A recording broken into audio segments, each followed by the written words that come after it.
Hi guys, welcome back to another video. ரொம்ப நாளா ஒரு சாக்கி சானோட படம் வந்து தமிழ் டப்ல அவைலபிளா இல்லாம இருந்துச்சு. அண்ட் ரீசெண்டா இப்போ நேத்து முந்த நாள் தான் அந்த வீக் இந்த படம் வந்து தமிழ் டப்ல அவைலபிளா ரிலீஸ் ஆயிருக்கு. அண்ட் நம்ம சாக்கி சானோட படங்கள் பல படங்கள் வந்து காமெடியா தான் இருக்கும். பட் இந்த படம் வந்து 70% வந்து சீரியஸ் ஆகி 30% காமெடியான ஒரு படம் தான். 1998 ரிலீஸ் ஆன ஹூ ஆம் ஐ அப்படிங்கிற ஒரு ஆக்ஷன் மிஸ்டரி த்ரில்லர் படம் தான் இந்த படத்துல வந்து ஒரு ஆர்மி சோல்ஜர் ஒரு ஆபரேஷனுக்காக ஒரு இடத்துக்கு கூட்டிட்டு போறாங்க சாக்கி சானோட சேர்ந்து 9 குழுவை. அந்த ஆபரேஷன் முடியுது, சக்சஸ்ஃபுல்லா ஃபிளைட்ல கிளம்புறாங்க. அதுக்கப்புறம் இந்த சீனை கட் பண்ணிப்படுது.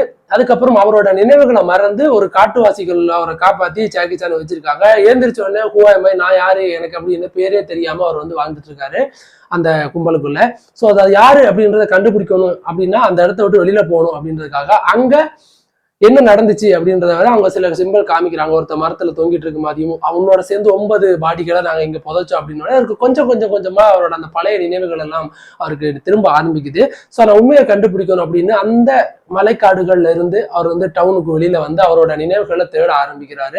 அவரோட பேக் எடுத்து பாக்குறப்போ அவருக்கு வந்து 6 பாஸ்போர்ட்ஸ் இருக்கு. ஸோ இந்த மாதிரி எக்கச்சக்கமான பல விஷயங்கள் வச்சிருக்கதான் யாரு அப்படிங்கிற விஷயம் தெரியணும் அப்படின்றதுக்கு வர்றவருக்கு சிபிஐல இருந்தும் எஃப்ஐல இருந்தும் அண்டர் கிரவுண்ட்ல இருந்தும் அவரை கொலை பண்றதுக்கு ஒரு கேங்கே 3 சைட்ல இருந்து விரட்டிட்டு இருக்காங்க.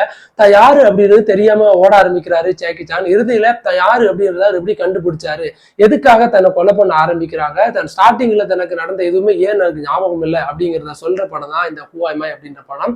சாக்கி சானோட படங்கள் 98 பயங்கரமா அந்த ஃபைட் சீக்வன்ஸ் எல்லாம் சாக்கி சான் பண்ணிருப்பாரு. அவருக்கே அவர் ஒரு வச்சிருப்பாருங்க ஸ்டன் அப்படின்னா அதை நான் தான் பண்ணணும் அண்ட் ஃபேக் இல்லாம டூப்ஸா பண்ணணும். அந்த காட்சிகள் எல்லாம் மேல் சிலிர்க்க வைக்கும்.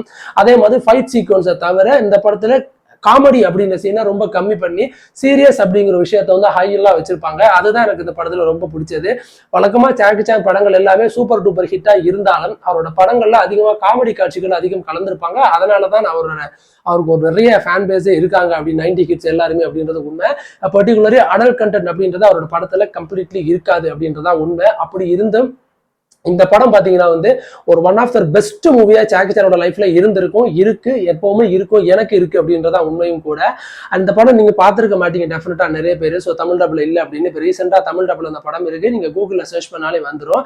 அவர் எப்படி கண்டுபிடிக்கிறாரு, அதாவது சிம்பிள் தாங்க. வழக்கமா அந்த ஒரு உலகத்தை அழிக்கிற ஒரு விஷயம் அதை வந்து இவங்க கண்டுபிடிக்கிறாங்க. அதனால அவங்களுக்கு ஏற்படுற ஒரு கெடுதல் தான் இது. ஸோ அது எப்படி வந்து உலகத்தை அழிக்கும், அது எப்படி வந்து சாக்கி சான் வந்து அதை எப்படி எடுத்தாரு, அதை எப்படி சாக்கி சான் காப்பாத்துறாரு, அதனால அவருக்கு எப்படி அந்த நினைவுகள் போகுது, அவரோட நினைவுகள் அவருக்கு திரும்ப வருதா அப்படிங்கிறதா இந்த படம். அது ரொம்ப சுவாரஸ்யமா கன்வே பண்ணியிருப்பாங்க. அது எனக்கு ரொம்ப பிடிச்சிருந்துச்சு. குறிப்பா அவர் அந்த அவ்வளோ பெரிய மாடியில இருந்து உருண்டுட்டு கீழே வர்றதாகட்டும், அந்த மொட்டை மாடியில 2 பேரோட சும்மா சொல்லிட்டு அடிக்கிற அந்த ஃபைட் சீக்வன்ஸ் ஆகட்டும், கிளைமேக்ஸ்ல அந்த பிரிட்ஜை தூக்கிட்டு போற அந்த ஃபைட் சீக்வன்ஸ் ஆகட்டும், ஃபாரஸ்ட்டுக்குள்ள அவர் வந்து அவரே டூப் இல்லாம மரச்செடிகளை குறிக்கிட்ட முறிச்சிட்டு கீழே விழுந்து முதுகெலும்பு முடிஞ்சு ஹாஸ்பிட்டலுக்கு தூக்கிட்டு போற காட்சி அப்படின்னு பல படத்துல நம்ம ஆச்சரியப்பட்டு வியக்கப்படுற காட்சிகள் எக்கச்சக்கமா வச்சிருப்பாங்க. வழக்கமா சாக்கி சானோட படங்கள் முடிவடைஞ்ச உடனே அவரோட ஸ்டன் செட்ஸ் எல்லாமே நமக்கு வந்து மேக்கிங்க காமிப்பாங்க. இதுலயும் பல காட்சிகள் காமிக்கப்படும். அதெல்லாம் பார்க்கும்போது நமக்கு கொஞ்சம் ஹார்ட் பீட் எல்லாம் துடிக்கும். ரீசெண்டா அவரோட மகளோட அவர் வந்து அந்த வீடியோ எல்லாம் பார்த்து அழுகிற காட்சிகள் வந்துச்சு. ஸோ நமக்கே அதை பார்க்கும்போது நமக்கு ஹர்ட் ஆகும், நமக்கு அழுக வரும். பொண்ணுக்கு எப்படி இருந்திருக்கும்னு நினைச்சு பாருங்க. ஸோ ஒன் ஆஃப் த ஒரு பெஸ்ட் மூவி சாக்கி சானோட படம், ஆக்ஷன் த்ரில்லர் மூவி நீங்க இது வரைக்கும் பார்த்தது இல்லை அப்படின்னா இந்த ஹூ ஆம் ஐ படம் தான் அப்படின்னு நான் சொல்லுவேன். அண்ட் கம்ப்ளீட்லி ஒரு மிஸ்டரியான ஒரு த்ரில்லர் படம் அண்ட் டெஃபினட்டா எல்லாரும் பார்க்க வேண்டிய திரைப்படம், அடல்ட் கண்டென்ட் இல்லாத படம். ஸோ நீங்க ஃபேமிலிஸோட பார்க்கறதுக்கு ஒரு one of the best movie அப்படின்னு நான் சொல்லுவேன். அடுத்த நல்ல ஒரு மூவி ரிவ்யூஸோட வந்து நான் மறுபடியும் உங்களை சந்திக்கிறேன். அது வரைக்கும் தேங்க்யூ, பாய் பாய், டாடா.